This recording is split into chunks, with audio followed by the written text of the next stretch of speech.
The Edge of Tomorrow is an unfiltered journey into the remarkable minds of the people shaping the future of technology and its impact on humanity. This show isn't just about gadgets and trends, it's about the humanity behind the innovation. Together, we explore the big questions. How does technology reshape our values, communities, and sense of purpose? What lessons can leaders draw from these transformations to create a more inclusive, ethical, and impactful future? The Edge of Tomorrow is more than a show.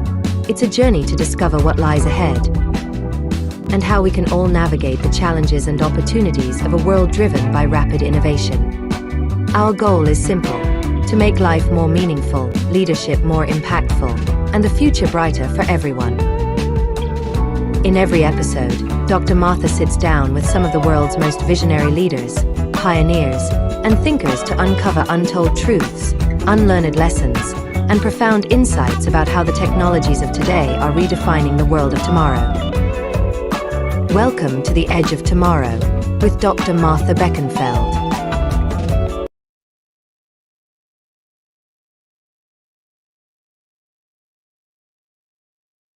Very warm welcome to all over the world. I've seen you come from Chicago, from India, from a lot of very, very beautiful places.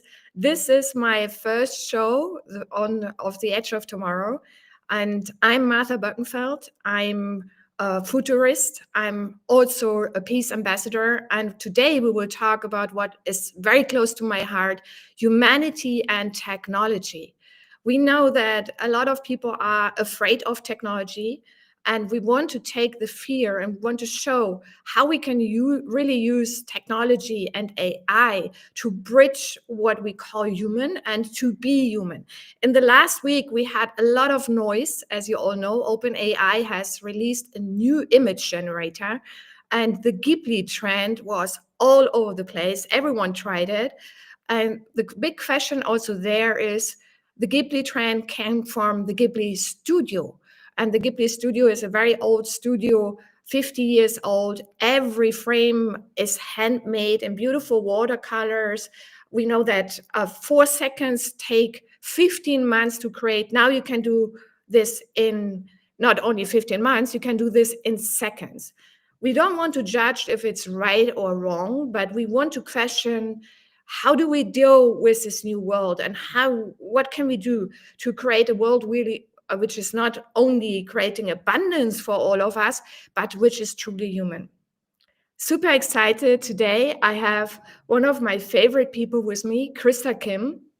She's a digital artist. Hello, Krista. Good morning to Los Angeles. Hello. Hi. So happy to be here. Thank you. It's actually the first time I see you on this kind of virtual call. We met first time in my metaverse when we talked about the metaverse and also the avatars and the healing impact with Srini, another friend of ours, a neuroscientist. And I think your name needs normally no introduction. I just want to give people a little bit of sense. You are Canadian Korean, you are in digital art, but it's not only art. You connect very heavily with human consciousness. We talked about universal consciousness, and we see one of your, you can almost say, paintings behind you. And I would love you to tell us a story, what this painting means for you and how you delve into what you call the digital Zen. Thank you so much. Great question. The artwork that you see behind me is what I call an algorithmic painting. And how I began my journey as a digital artist, I came from painting, and I was enrolled in the Masters of Fine Art program in Singapore at LaSalle College of the Arts. And at the time, I was also going through a very painful divorce. So it was really this spiritual awakening and a time for me to reflect on, who I am and evolving as a human being and through the art. And so I began to meditate to mitigate the stress and the anxiety and the depression. And it turned out to not only save my mental health, but also meditation, in particular, transcendental meditation. It actually helped me rediscover who I am and be in connection to who I am. So the concept of consciousness, and through the medium of meditation, connecting to the greater realm of all consciousness. I mean, that truly is the practice of meditation. It's tapping into the unified energy field of all things, into cosmic knowledge. And through that knowingness and experience and the lifelong practice, I've been doing it every day since 2013. I then understood my how would you say, my approach to digital art, which is through digital consciousness, knowing that digital technology is a medium that can basically express your intention, your consciousness, all mediums. And so what I'm particularly interested in is how does digital technology communicate to us? It's very Marshall McLuhan, and my political science background kicks in here because I love Marshall McLuhan.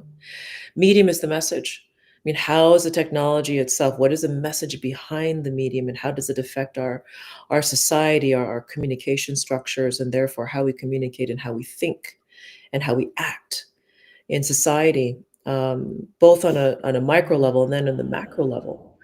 So, with knowing all of the how technology is transforming the world, and an understanding our consciousness and how it affects the technology, how we build the technology, how the technology can therefore become a tool for advancing and improving our human consciousness. This has always been part of my art practice.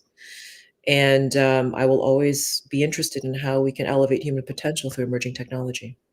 Yeah, I've been very fortunate because I experienced with other people, also with the choice community, whom I'm seeing here today. We experienced your beautiful artwork also in the Mars house, and you were saying that color is the color is the new ink, and you used color at that time when you started, and different shapes of colors to get us into this flow status where, as we know, when we do meditation and we can trigger to heal, we can trigger real frequencies in our brain, we can trigger the theta waves, which is amazing. So coming back to what you said, the digital consciousness and the human consciousness creating one universe, which is something very new, which we haven't heard. I think no one has expressed it like you before. And you are also working on what's very important to us. And when we talked about also before the show a bit about what we think about the Ghibli studio and what we think about this storytelling, which is very imminent to us. We tell the stories and how we tell the stories. So how do we make sure our digital identity is still valid? Like, you are now there, and I know you are not an avatar, even though how do I know this? I know because I know somehow I feel it, but your feelings might be tricked with deep fakes. So you are also working on something which is called digital identity. And can you tell us a little bit more about it? Because that is very, very important for us as we share so much data also with machines, with LLMs. They gather all the data. How can we make sure we protect ourselves? We use AI, but we also protect ourselves from AI. Yeah, there's a lot to unpack here. It's a great question, especially with the Studio Ghibli situation. It just shows that once you enter the realm of iconic and culture, icon and culture, then you become. It feels as if the public owns you. It could be your face, it could be your work. You become part of the public realm, and to see how that is being exploited by OpenAI, it feels as if we've really reached. We're learning as we go. We're building the rules as we go. But I think that we should always approach AI with a tone of ethics and understanding that we have to protect creators' rights, because creators' rights are human rights.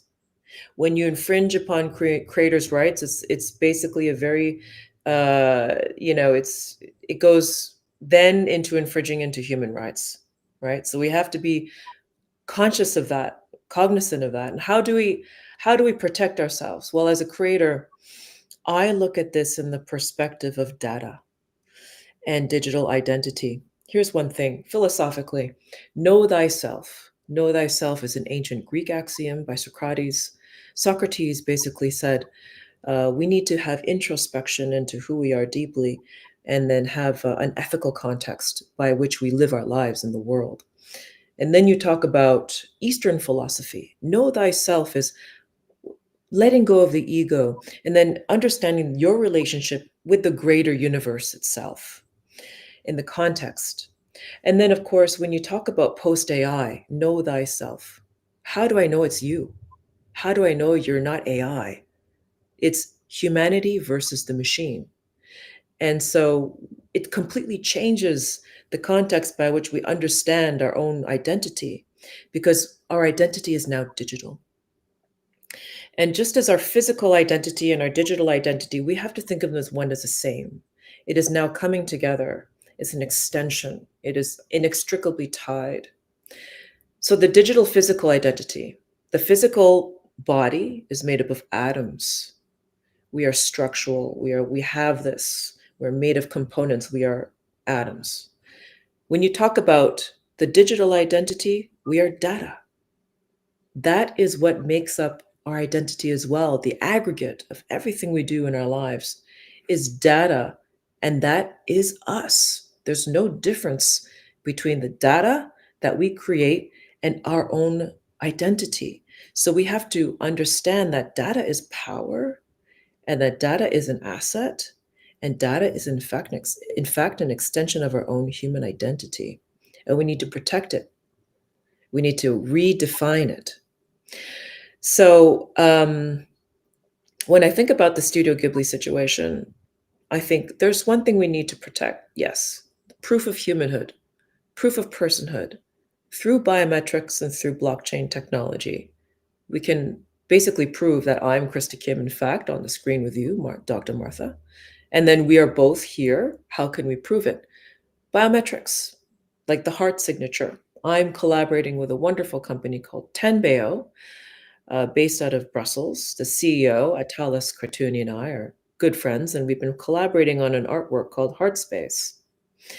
And really, what drew me to her technology was the fact that everyone on Earth has a unique heart signature. Did you know that? That's an ID, Martha. And I found that so poetic. And I said, well, what's the difference between the heart signature and your fingerprints or your retina or your face scan?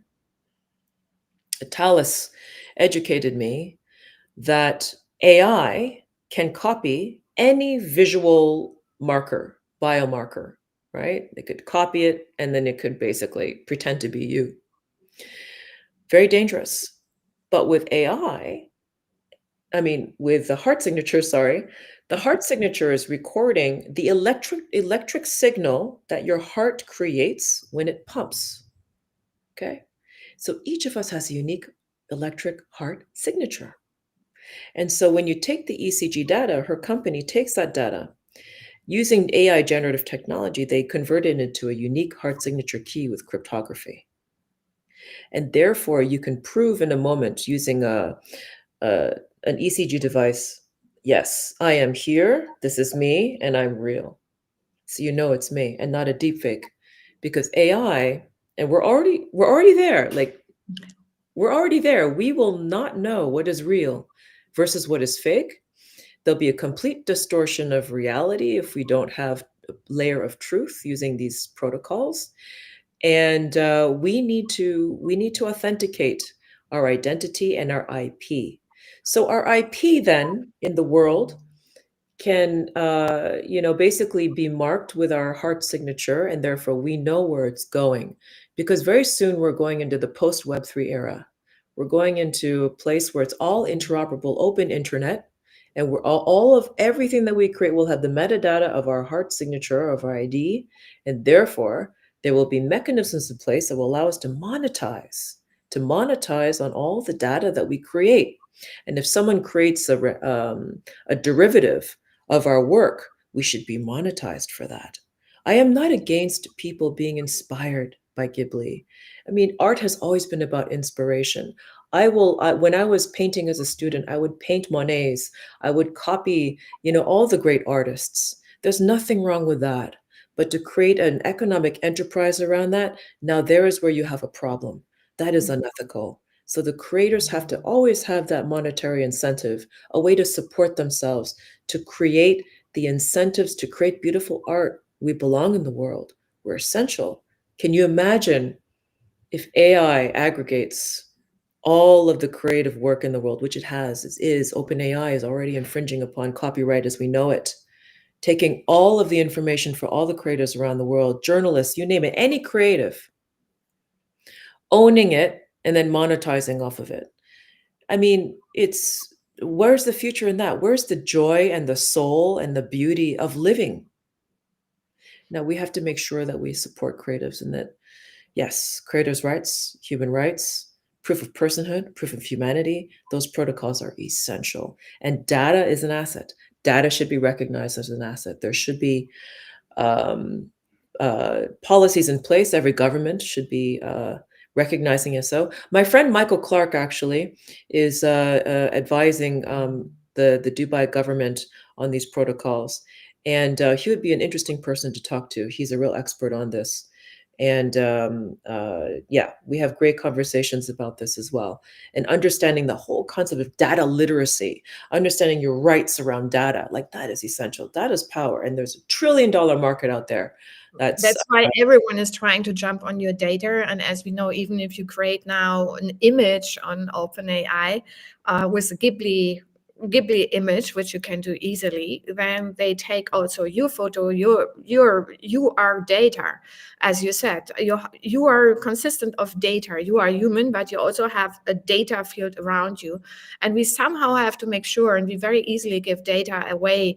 We know that from our everyday convenient usage. I'm not better than anyone else. I love convenience. I have Spotify, I have Netflix, and we do all this. And we need to protect our data. And I love the idea of the heart space and beyond the heart space that you described, that you can basically have a print for your heart where you see your digital identity. You also created this beautiful installation connecting different hearts together. And that's why I think also we as people, we are not only one, we are several people, and how do we connect with each other is very, very important. And yeah. you connected this beautiful space, and I would love now the audience and us to spend a moment on your heart space and to feel the heart and the soul of the people who contributed and you collaborated with in your art. Thank you.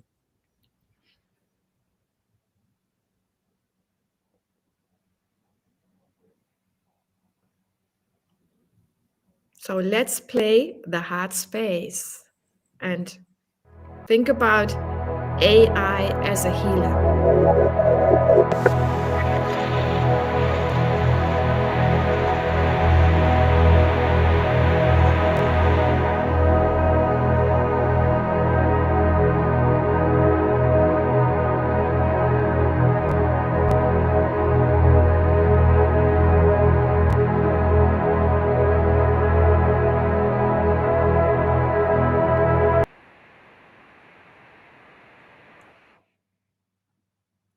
Thank you. This was just too short. When you were creating heart space, you also talked about this oneness you create. So what we can't talk about enough, and you talked about meditation, is healing. AI as a healer. We talked a lot about it in the Martaverse when we are using avatars. But people sometimes forget that we can use it also this way. So when you do the installation, how does it make people heal? We had just a short experience here. And how does it connect the different hearts and minds and souls of people? Thank you. This is such a beautiful question. Heart space. So through my conversations with Atalis, I was so inspired, and I wanted to collaborate with her. And the opportunity came last March for Art Dubai. We're commissioned by Julius Baer to create Heart Space, and the whole idea for me was that, wow, the biometrics and AI, using biometric data, using data itself, can allow us to have transcendent levels of communication, transcendent levels beyond what we are talking, we're speaking right now. We could see each other's faces, we understand each other's emotion, and we can read it. But why not read each other through biometrics? So I could know your emotional state, I could see it because it's connected to your heart. And that's what I'm showing in the heart installation, heart space. We have 4 plinths. On each plinth we have an iPad with an ECG device. 4 people at a time are invited into this immersive room with an LED wall connected to the plinths. The ECG data is sent to Tenbeo. Tenbeo creates the unique heart signature, which is then converted into a unique waveform based on your unique algorithm. And then the emotion is represented through the color in the moment. You're able to extract emotional data through through this heart signature. And so what you see then on the screen are 4 inputs at a time, live data feed of the beautiful waveforms that are interwoven and creating a beautiful fabric of humanity. Because I want to show that AI can actually heal the fabric of humanity. Because right now, technology has done a lot to tear us apart. And it's all about algorithms. The algorithms are designed to create discord and to create conflict. And I think that we can use technology and demonstrating it through heart space to bring us together and have a sense of oneness and connection. And this is just like a baby step. This is our first project together. What I learned from this project is, going back to know thyself. If you're able to gather your own data and use your own personal AI digital twin or digital companion, an AI companion, to read all of the aggregated data of your life, and then know your flaws, know your strengths, know your life story, know every context of your life on such a minutia and a level that we cannot even comprehend with our human brain. It's beyond. And be able to optimize us, to use that information, know thyself on such a deep level through AI to optimize us. But then also look at the greater world, all of the data inputs from nature, from other people around us, their AI companions, and the AI agents of institutions, of the forest, of all the data inputs of all our environment and animals. If we have all of that data, my goodness, we have so much information, rich with information that we can make sense of through AI to make better informed decisions, to make elevated decisions. Yeah, I believe this is the most important point. The data ownership is not with AI or the company behind it. The data ownership is with us. Decentralized. Decentralized, that means digital wallet on blockchain, or as my friend Ify is saying now, soulbound token, which not everyone might be familiar with. But soulbound token is really a token. You can put everything there. So you can put your education, your connection, your health data, and it's safe because it's decentralized. And we had also some question. I think some people looking at Mission Impossible, or what was it? Not Mission Impossible, but also with Tom Cruise, where you had first-time face recognition 20 years ago, and then you had the eye recognition, and the eye was just copied, or a James Bond taken away. So how do we make sure we know we can replicate hearts now with 3D printing? And it's a very tricky question. How do we make sure that hearts are not stolen as well? I mean, So I asked Alice this question. Yeah. Humans have really a lot of ideas, and I can relate to that because I'm a science fiction addict. But science fiction always becomes real, as we have seen. It does. Life imitates art. Minority Report. That was what I was referring to. Yeah. Talus's response to that was there is actually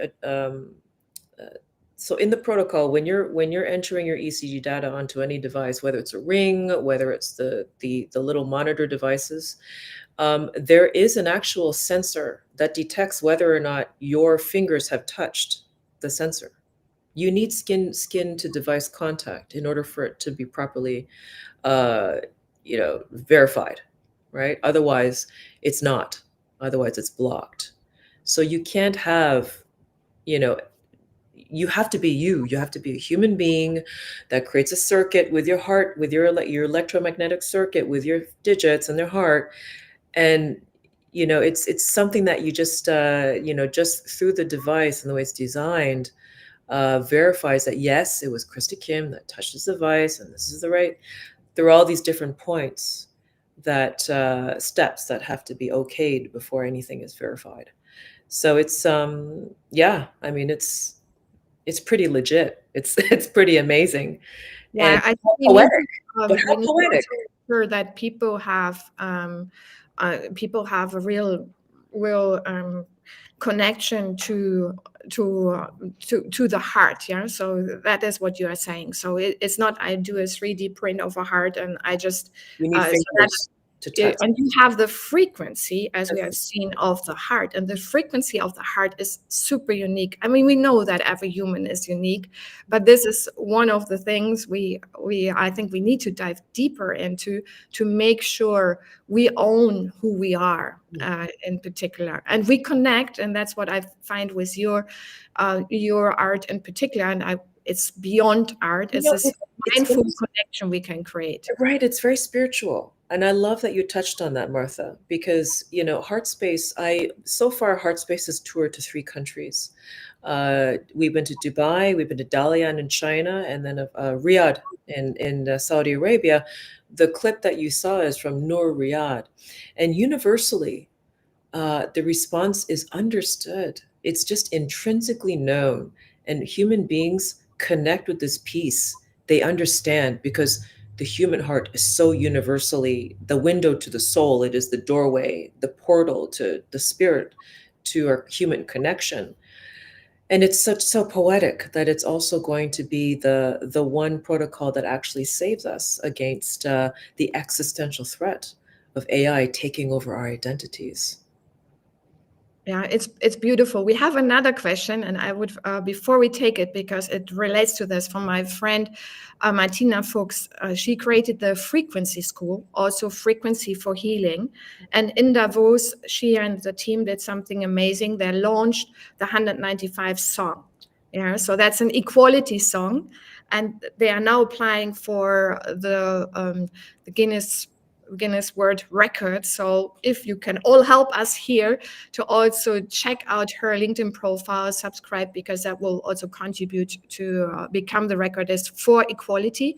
And she has a very valid question. Before we take this, I want you also that we go to another artwork of yours, which is the sphere, the mirror of the mind, because you also work there with frequency. You always collaborate with some amazing people, and the frequency of music, the frequency of tone. And can you tell us a little bit more about it? Martina is very interested, and we are all very interested to dive into that. Into the sphere, I was commissioned for the sphere. Amazing. My collaborator is Efren Moore, my longtime collaborator.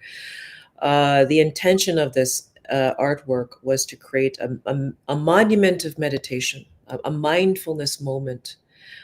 I used to live in Japan, and when I lived in Tokyo, I would go to Kyoto. And when I went to Kyoto is where I had a real artistic epiphany. This is before I lived in Singapore, right beforehand. And what I learned in Kyoto is that you can have the pinnacle of consciousness, of Zen consciousness, and then of course the achievement of artistic practice at the highest level, mastery. And then you have something very special. It's it's Zen architecture, beauty and perfection. It's in the consciousness of every design and creative decision. When I'm there, I'm so greatly inspired. So when I approach any digital project, any immersive project, I ask myself in Las Vegas, how can I make the sphere into another experience like I had in Kyoto? So I learned a lot, and I'm carrying on that tradition of the Zen monks that created Zen gardens, the Roanji Temple Garden, for example. It's my favorite garden. And I want to create that same continuity and create that in the digital. And so I did that for Las Vegas, and we love that project. That's just beautiful. And Martina was trying to find out also, as she is from the frequency school and is using frequency with a Yes. famous rapper. How do you work with sound frequencies, and how do you and would she would love to collaborate? She's a friend of mine, so it would be great also sound therapy, healing, because we see more and more people, as we are already discussed in the metaverse, having more technology on the one hand, but on the other hand, we spend more than 50% of our time on screen. Mhm. And we have a lot of challenges with our mental health. Mm. We have mental disorders, which are just rising at the same time technology rises. And they seem to be also connect, because we are overwhelmed, we have fear, we can't trust who is the other person, as you mentioned, is it deep fake or not, or whom am I talking to? Or maybe the essential question also,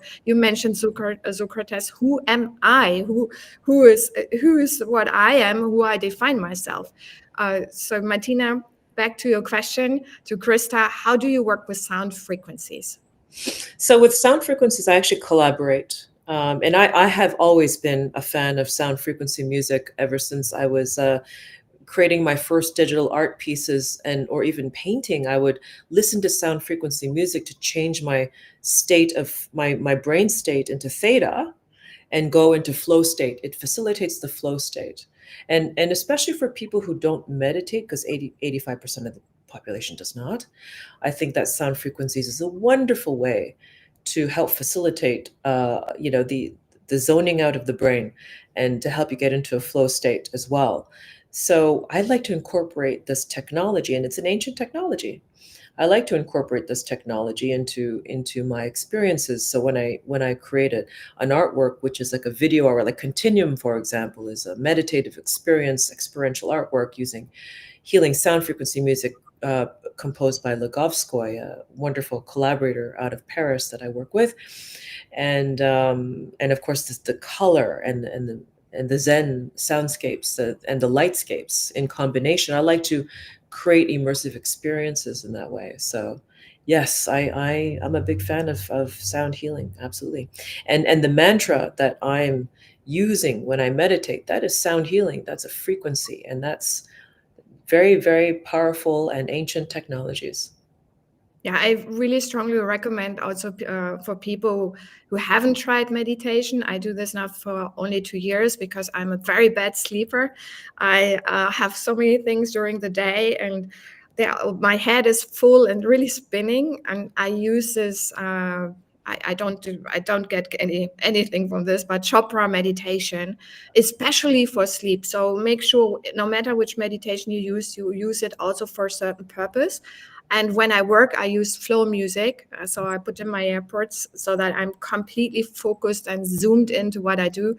Again, we have so many medias. We look at WhatsApp, we look at Telegram, we look at everything. So make sure you get into your space. And it's so beautiful when you are in flow. Everyone knows this, when we are running and we feel like, wow, we can conquer the world when we connect with nature. And that's the other question I have, is how do you connect with nature? And you mentioned Kyoto. I know in Kyoto you had also used the gardens. So we should not lose our connection with nature, our connection with the world around us that you described at the beginning. I think it's great to have walks in nature. I think it should be a regular part of everyone's lifestyle. I think that's essential. And I think during COVID, everyone realized how important it is to be in nature again, and to appreciate it. I certainly had a renewed appreciation for nature after COVID. And so where I live, there's a lot of trees. It's very green. There's a lot of I go on hikes, and I believe that the healing power of nature is essential, and we need to organize and really carve out time for nature, carve it out, and take care of our mental health. Because the devices that this is an addiction machine. It's designed for addiction. So we have to, So, it's designed, and it's affected our children's brains. It's altered their brains, and the prefrontal cortex is stunted. And so we need meditation will save us from the machine, and art will save us from ourselves. Meditation going forward is an ancient technology that helps us, you know, strengthen the prefrontal cortex, and also connect spiritually to who we are, give us moments to understand, know thyself. And then, of course, you have, nature, exercise, basics, really. yeah, and I think this is only what I also learned, I would say almost the last 10 years, that you have to make sure that it sounds so easy, but you focus also on yourself. The more you have around you, the more you have to zoom in and say, what is important to me? What is my purpose? And where do I really want to go?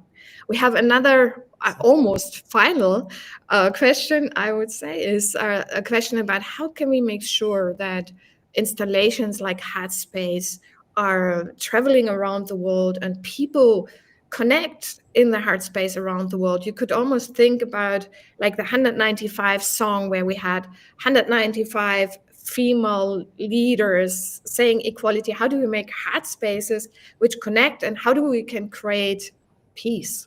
Wow. Right now it's in its first iteration, and Tenbeo and I, we are bringing the installation to different locations around the world. I will be making announcements on LinkedIn on our upcoming shows, but we will be coming to major conferences and to museums around the world and educational institutions. Our goal is to bring the installation to as many places as we can around the world. And not only that, but the exciting new innovation that we're introducing is we're allowing people to actually create their heart signature and own it. So when you own your heart signature, then that unlocks the ability for you to use Tenbeo's protocol for future use cases. And Tenbeo is launching their email verification system. So it's a web extension browser. It's a browser extension. You can use the extension with an ECG device that they will be offering as well, and you can use that device to verify that you sent this email. And you can also encrypt the email. So I send you an encrypted email, Martha. You can unencrypt it using your heart signature.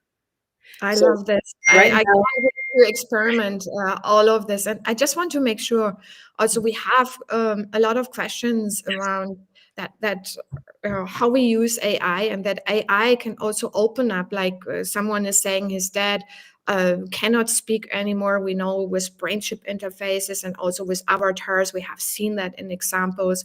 So there are very, very good use cases where we connect technology. When we talk about AI, we don't mean only AI. We really see the big convergence of technology. We see the digital wallets, we see BCI, and we are now in a time where it's converging. And this is why it's different from 10 years ago. A lot of people say, yeah, we had AI for 20 years. Yes, but we didn't have the big convergence.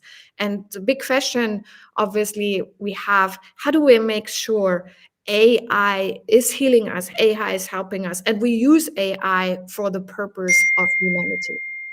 it's just a question of design decisions. It's your intention.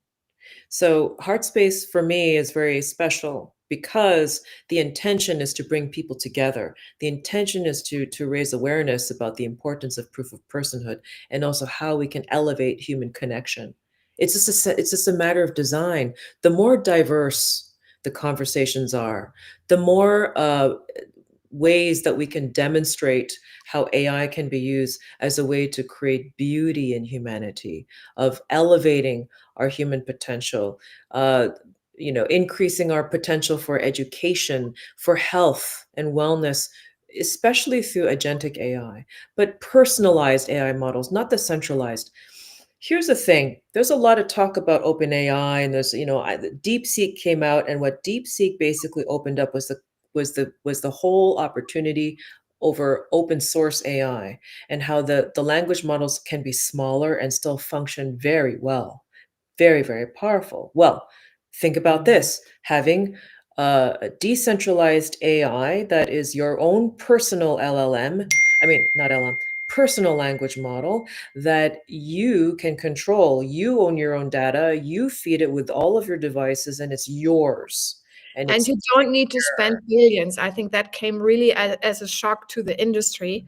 Even though, and what the beauty of this is also that we see more and more academics becoming startup founders. So we have Fei Li also in spatial computing, creating the world. We have Andrew also talking about AI, giving all these classes for free. So when we think about the future, decentralized, where we create something which is really inclusive, diverse for everyone. We create this world of abundance. We create a future where we are one, and it's not a dystopia, it's not an utopia, and it's not just a vision.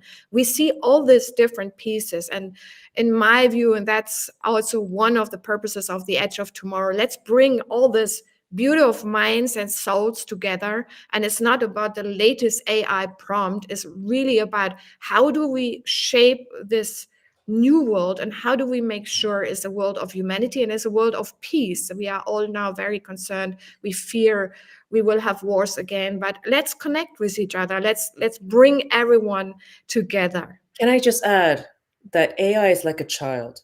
What you teach it will become its destiny. So we have to teach it all of the positive aspects of being human, and that we have to have diverse voices. We will each have our own personal language models. It will be an extension of us. It'll be experts in what we know, and it will share, with other AI agents, that personal AI digital twins, I call it. And basically, if we're able to share with one another, if we're able to transcend all divisions, and we're able to share knowledge, and really elevate each other's potential, I mean, this is where it should go. And it's just a matter of understanding that you can have decentralized AI. You don't have to only focus on the centralized ones, and you can build your own and this is all about digital consciousness. Feed it the good stuff, feed it all the stuff that makes human beings amazing, and we can elevate humanity. And we need to, because the level of disruption and acceleration of change is like a huge curve. And what we need to do is do the same and match it with human potential. Yeah, thanks a lot, Krista. So we really are creating now the Zen in AI for humanity. And I will leave this where we could talk probably for the next hours. I hope to have you again on my show. This is my first one, but I love to have you and hear more and talk to you and share your knowledge and your deep, deep insights. So thanks a lot for being with me on the first of the Edge of Tomorrow. And everyone who wants to join the other amazing stories we have in the future, with no one like Krista Kim, because every one of us is unique, but with people who have a mind and a soul towards humanity, then please subscribe. And this is all done by my beautiful fellow members and the CEO of our Fast Future faculty. So I'm not alone. I have a whole community around me supporting me, and I saw that a lot of people I know are on this talk today. So thanks a lot, and hope we continue the continuum. Thank you. Thank you.